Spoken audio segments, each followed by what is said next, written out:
Just call out. Is there something you would like to see changed? Something that we need to innovate and rethink? I'll take bids from anywhere in the room. Yes? I'd take you to challenge the shearing/wool industry. Yep. And how it has changed for 100 years. Yeah. So in a way, we're still using the same business model from the 1800s. And it's kind of reached its use-by date. 240 kilos maximum weight we put in bale. Yep. And that's based on 2 per camel. Yeah, yeah. That's the only reason. And so the entire world has altered around it, but we're still doing it the same old way. We actually know you'll end up being the next Pizza Hut. That's where we need to change. Anything else that needs to change? Really? Nothing. Everything else is terrific. Yeah, yeah. Hang on, sorry, go on. I actually have a really simple one, gates on farms. Yep. Makes it so you don't have to get out of your car and open it. You know, just something simple, cheap that farmers can put in other than cattle grids.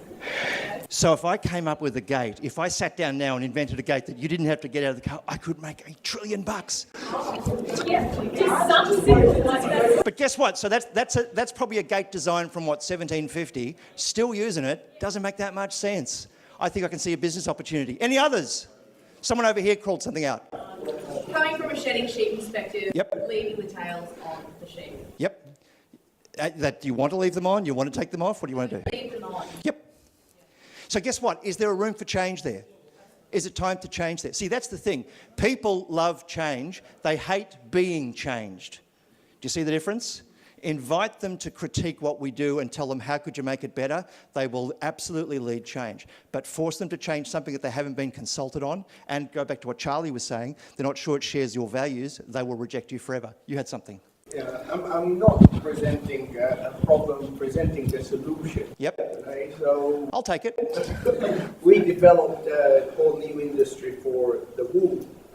We developed the world's first fertilizer from sheep wool that could be applied to crop farms. So we create a closed loop where there is no waste.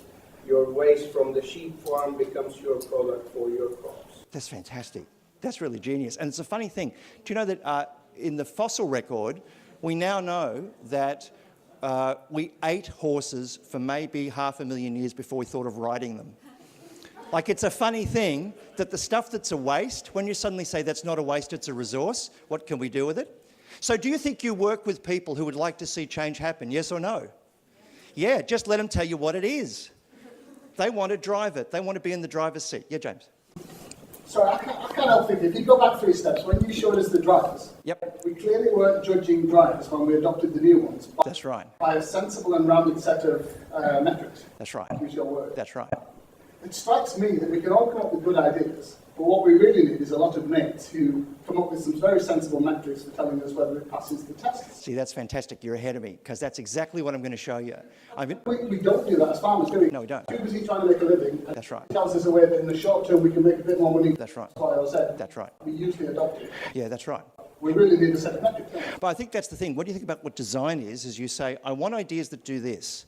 I want ideas that solve this problem in this way, but don't cost any more than this or take longer than that. But what tends to happen is, most people are in a conversation where they have an idea and they say, in fact, have you ever done this? Where you've gone to someone and said, I've got the most amazing idea. Why don't we do this thing? I've come up with a brand new gate. Like, blah, and you put it out there. How long is it in microseconds before someone says, how is that going to work and what does it look like and how does it cost and who's going to build it and what about the IP and do we have to export it and blah, blah, blah, blah. What's the time frame between you've just had a brand new thought and tell me exactly everything you need to know about it right now? What's the time frame? It's milliseconds. Now, I asked you before if you've ever had an idea. When you had the idea, did it come to you fully costed? Did you ever say, I've just had the most incredible idea with a 24-month projection return on investments and I know how the IP is going to work? Is that how ideas come to you? Have you ever seen someone have an idea? Have you seen their face?